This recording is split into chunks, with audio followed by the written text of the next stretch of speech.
দর্শক স্বাগতম জানাচ্ছি আরসিটিভির অফিসিয়াল ফেসবুক পেজে। আমি মোহাম্মদ হাবিব এই মুহূর্তে অবস্থান করছি ঠাকুরগাঁও জেলার যে রোড রয়েছে সেই রোড যুব সংসদ মাঠে কিন্তু প্রতি বছরের ন্যায় এই বছরেও কিন্তু বিক্রি করা হচ্ছে শীতের কাপড়।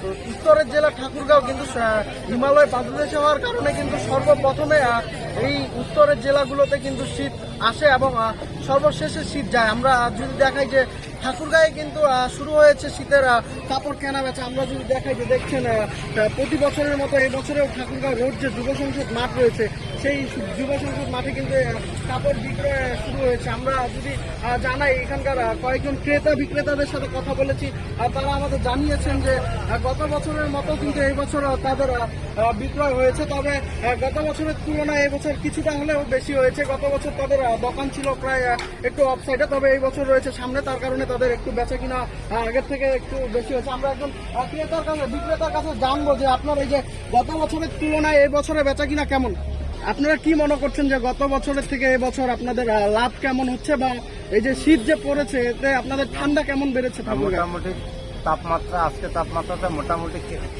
ক্রেতা দেখা যাচ্ছে আছে, আলহামদুলিল্লাহ। মোটামুটি সামনে আরো বিক্রি বাড়বে।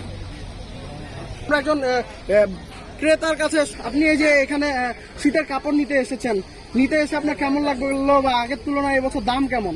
আগের তুলনায় দাম অনেক কম আছে, শীতের এখন বাড়ে নাই, এখন মানুষ কম আসতেছে, কিনা বাজার একটু কম হালকা। আমি এবারে জ্যাকেট লি নাই, নেওয়ার জন্য করতেছি আর কি, দেখার জন্য আছি। তো দর্শক, আমরা তখন শুনলাম এবং দেখালাম আপনাদের ঠাকুরগাঁও রোড যে যুব সংসদ রয়েছে সেই যুব সংসদ যে শীতের কাপড় রয়েছে সেই শীতের কাপড়ের বাজার। মোহাম্মদ হাবিব, আরসিটিভি, ঠাকুরগাঁও।